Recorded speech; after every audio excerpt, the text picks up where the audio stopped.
Okay, so let's continue to talk about low testosterone. And this time I'm going to try to start breaking it down into different segments. Um, so, one of the things that we are aware of, I'm sure you've seen the news everywhere, there's this epidemic of low testosterone. Testosterone levels are declining. It's over sperm counts, though, right? And everyone's asking, well, what's causing this? Well, I think the most obvious answer is that people aren't healthy. We have a population where the majority of people are overweight, and a very significant percentage of people are obese. I mean that by medical definition. And so, of course, if you're not healthy, then your body's not going to be optimal for producing sex hormones either. So there's that. That's a big factor.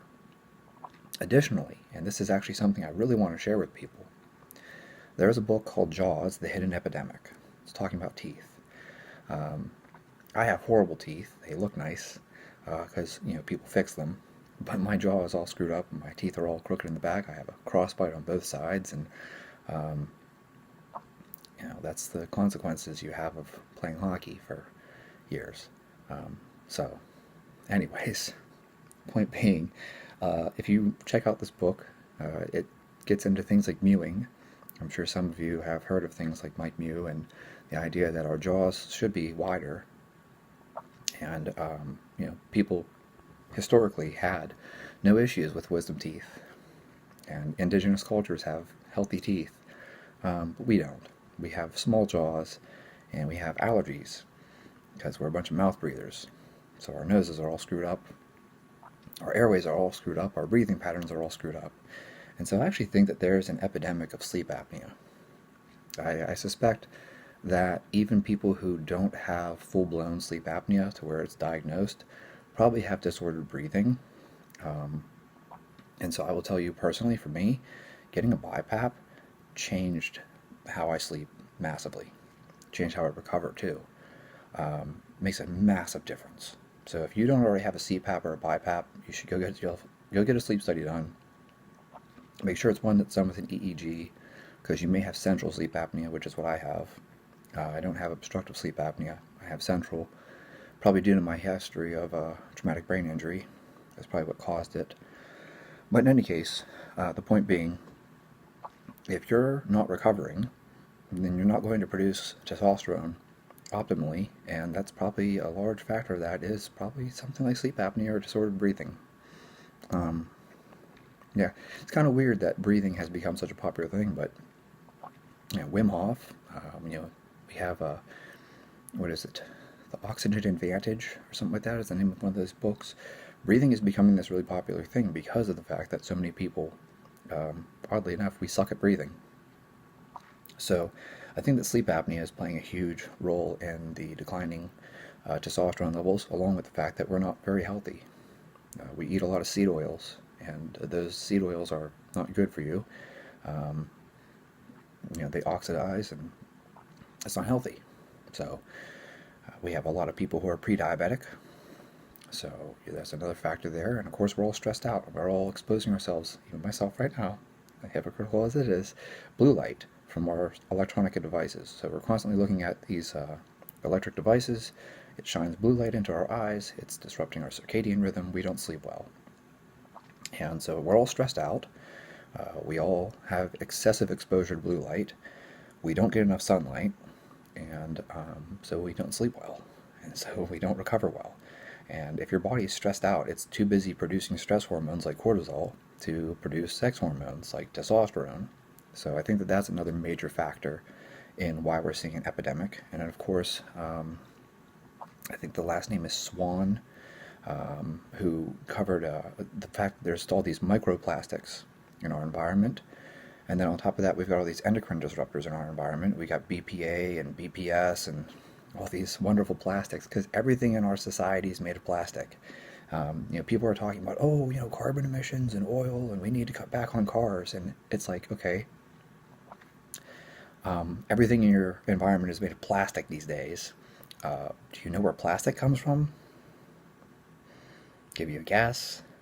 Might have something to do with petroleum. Okay, so a lot of our plastics are made from petroleum, and I'm sure that you're well aware that you're probably watching this on a device that's made of plastic and has plastic parts. You probably have plastic everything, because that's what we have everywhere. Everything's made of plastic these days. It's crazy. So, and your food comes in plastic packaging. You know, it's not like you go to the butcher and you get meat and it's wrapped in paper anymore. No, it comes in styrofoam with some kind of cellophane wrap around the outside. So everything's plastic. So we've got tons of endocrine disruptors in our environment. Not to mention all the weird chemicals that we put on our foods and weird chemicals that we put onto our skin and in our bodies. Look at all the parabens and things like that in your soap. Look at all the petroleum products in your soap. Look at the petroleum products in your toothpaste. Look at all the petroleum products that are in your pharmaceutical medications. Right? So we're getting exposed to a massive chemical load all the time. And so I think that that plays a role in it too. None of these are the single cause. What it is that you've got all these things working against you at once. It's the lack of sunlight. It's the excess of blue light. It's the lack of quality sleep. It's the excess of stress. It's the lack of quality food. Our food. Like, you guys can look this up. Look at vegetables and stuff like that. The micronutrients in them has been going down over time. Most people are deficient in magnesium. Most people are deficient in vitamin D. You start looking at these things and it's like, wow, like vitamin and mineral deficiencies are really common. And like, the thing is that people aren't so deficient that they're sick from it, but they're below what would be an optimal level. So if you're below an optimal level, why would you have an optimal level of sex hormones, even estrogen for that matter? So, even thyroid. Like, hypothyroidism is really common. I think I saw once that like, levothyroxine is one of the most prescribed drugs, because so many people have hypothyroidism. Well, yeah, because your body's too busy producing cortisol and stress hormones to be producing things like thyroid, and like, that's just the way it is. Your body's under stress. It perceives a threat, so you produce stress hormones instead of the hormones that would normally keep us healthy. That's why people have shitty immune systems, right? So I think that a major driver behind all of this is basically the fact that we're just not healthy. And we're not healthy for a number of reasons, And then, of course, then we can get into athletes, but athletes are kind of a special group. I think many of them do it to themselves. They undereat and they overtrain because they're chasing six-pack abs or some shit. And there's this obsession with being lean, and you're never lean enough.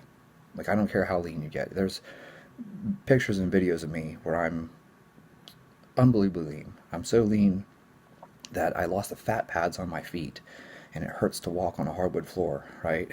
And I still get comments on my pictures or my YouTube videos or my Instagram videos or whatever, people telling me, oh, you're kind of fat. And it's like, okay, like, I'll never be lean enough.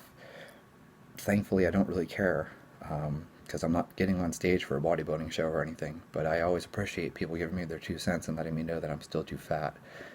Kind of like how people always tell me that I'm on steroids, but then also people tell me that I'm small and weak. So which one is it? I have no idea. Point being, as a whole, we're not a very healthy society.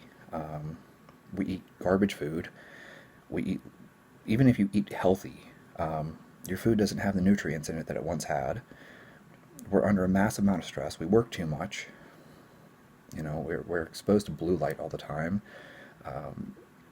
Like, people don't sleep enough.